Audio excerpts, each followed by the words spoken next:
Shalom, peuple de Dieu. Je vous espère bien portant. Moi, c'est le vôtre, les frères Dan Kiwala. Nous sommes dans cette émission que la race prophétique est en train de présenter.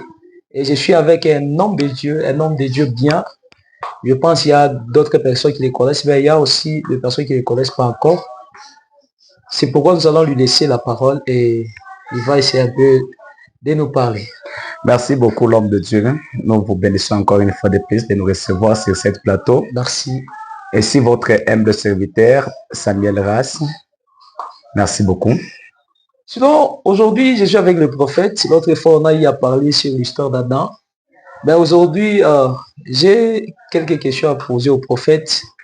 Et je sens que par la grâce de Dieu, Dieu va parler, Dieu va bénir. Et peut-être qu'il y aura des messages que le prophète va donner et va déclarer sur ta vie. Suivez-nous et continuons. Nous sommes là. On a des questions à poser au prophète. Merci beaucoup. Et on a reçu beaucoup de questions par beaucoup de personnes, par des messages, par des emails. On a reçu beaucoup de questions.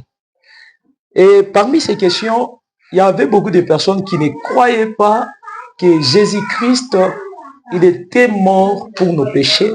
Et beaucoup de personnes ne croient pas que Jésus-Christ était mort et ressuscité à la croix.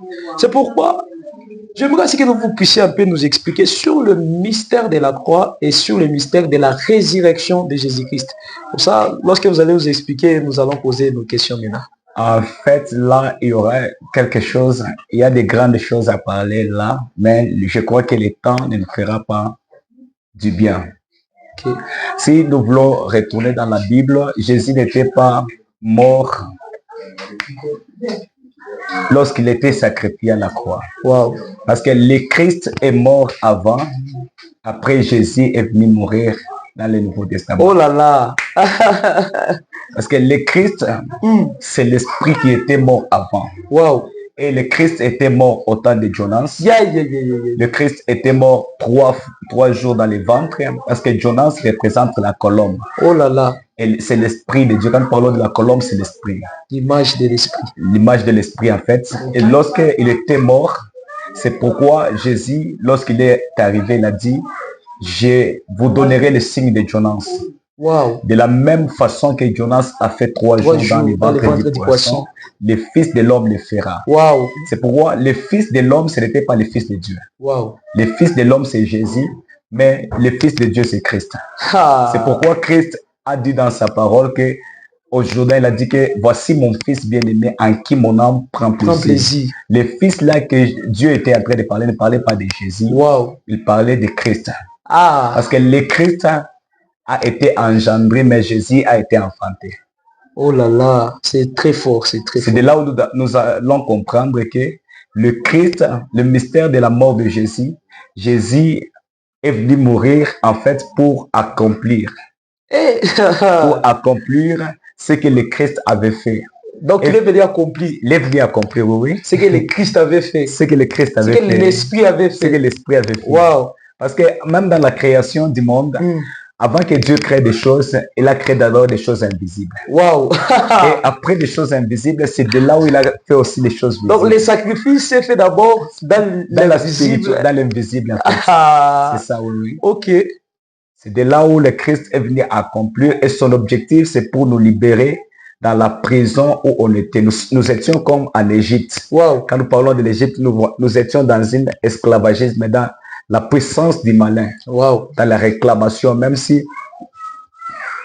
on faisait quoi que ce soit, on pourrait rester toujours en Égypte. Wow. Mais grâce à sa miséricorde, parce que nous tous là, nous sommes le fruit de sa miséricorde. Wow. Et il nous a acceptés malgré nos défauts. Il est venu chez les siens et les siens ne l'ont pas reçu, mais à tous ceux qui l'ont reçu, il leur a donné le pouvoir de devenir enfants de Dieu. C'est pourquoi Christ a dit non.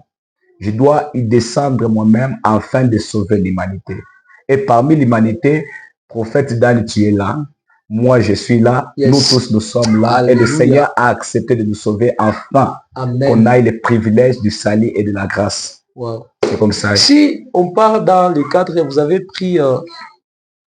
c'est une révélation d'abord qui m'a tellement touché. Merci beaucoup. Vous avez dit, on était comme en Égypte. Oh ouais.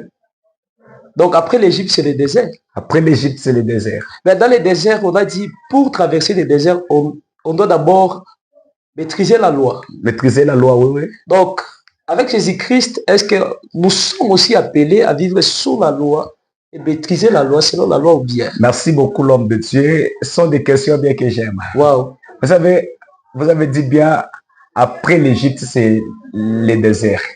Avec Jésus-Christ, après l'Égypte, c'est ce qu'on appelle le baptême du feu. Wow. Le baptême du feu, c'est ce qui représente l'Égypte. Yeah. Parce que là, il y a la souffrance. Les déserts. Et les déserts plutôt. Okay. Il y a la souffrance, il y a la maîtrise de la loi. Wow. C'est de là où on est en train d'étudier la loi, lorsque nous sommes frappés par le baptême du feu. Wow. C'est de là où le Seigneur nous passe dans une période comme des épreuves. Wow. Afin de recevoir la loi pour nous faire amener bien dans notre grâce. Le caractère de la loi. Oh, oui. Dans notre grâce. C'est comme ça l'homme de Dieu. Donc, si on part dans ça, on pourrait dire que notre Cana, ça sera maintenant le paradis, l'enlèvement. Oui, c'est ça. Parce que ici sur terre, il n'existe pas le Cana véritable. Wow. Et le Cana véritable, c'est lorsque nous irons avec lui. Yeah. C'est de là où on aura des réponses. Donc, Christ, il a accepté de mourir pour nous. Il a accepté de verser son sang. Oui. Qu'est-ce qui faisait la différence entre des personnes qui étaient tuées à cause de Dieu? Leur sang a aussi été renversé. Leur sang a été versé par terre. Mais qu'est-ce qui fait la différence entre le sang de Jésus et le sang de prophètes qui étaient morts autrefois pour Dieu?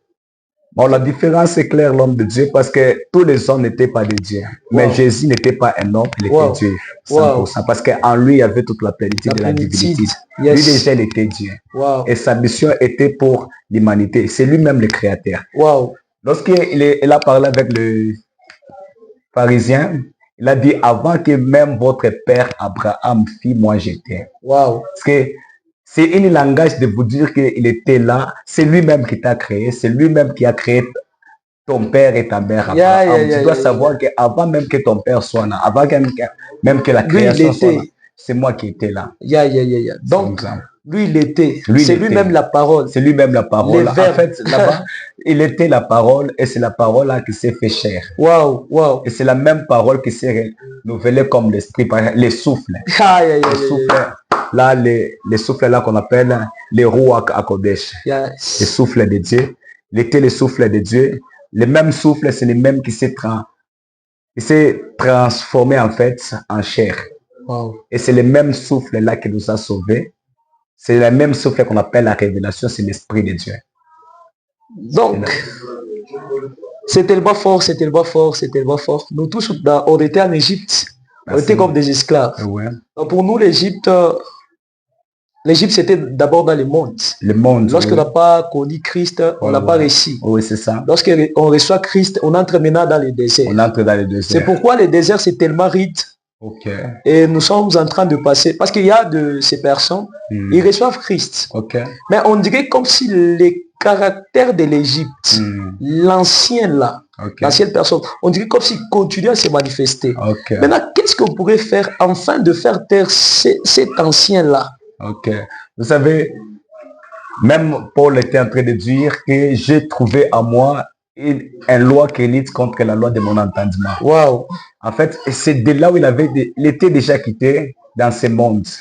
Il était déjà converti, mais il y avait une loi, une puissance qui réclamait. Nous devons savoir que lorsque nous sommes sur cette terre, le diable ne nous laissera pas. Et le diable là s'introduit dans nos vies et il impose quelque chose à nous afin de nous réclamer, afin de nous retirer pour qu'on vive toujours la même vie. Mais la grâce du Tout-Puissant nous couvre toujours, nous protège toujours. C'est pourquoi la Bible dit, ils vous feront la guerre. Parce que la guerre là est là. Et la guerre, première guerre, c'est nous-mêmes. Pourquoi toujours l'apôtre Paul est en train de dire que combat les bons combats de la foi et remporter la vie éternelle. Les bons combats de la foi, c'est le combat personnel de l'âme, l'esprit et le corps qui est en train de lutter sur toi. Si tu gagnes cela, tu auras la vie éternelle et tu vivras. Donc, sur ce, on va dire que étant dans le monde, étant dans le péché, si tu ne connais pas Christ, tu es en train de vivre le désert. Okay. Tu es en train de vivre plutôt l'Égypte. Et lorsque tu es en Égypte, tu es limité, tu n'as pas droit à faire ce que tu veux. Tu es limité parce qu'il y a des personnes qui contrôlent ta vie. Okay. C'est comme aujourd'hui, tu es sous l'emprise de l'impudicité, sous l'emprise de l'ivrognerie. Donc tu es toujours en Égypte. Wow, mais le Seigneur, aujourd'hui, il t'a fait grâce. Il a envoyé son Fils unique afin que nous puissions être sauvés. C'est pourquoi vous tous qui ne croyez plus que Jésus-Christ, il est le sauveur. Pourquoi je dis vous ne croyez plus? Parce que je sais que vous-même, dans votre cœur, vous savez que Jésus-Christ est Dieu. Et vous avez tous les témoignages. Alléluia. C'est pourquoi, dans ces jours-ci, nous sommes en train de représenter un Jésus-Christ qui est vivant, un Jésus-Christ qui est réel. C'est pourquoi, serviteurs de Dieu, cherchons à manifester Christ en nous. Amen. Parce que nous sommes les ambassadeurs de Jésus-Christ.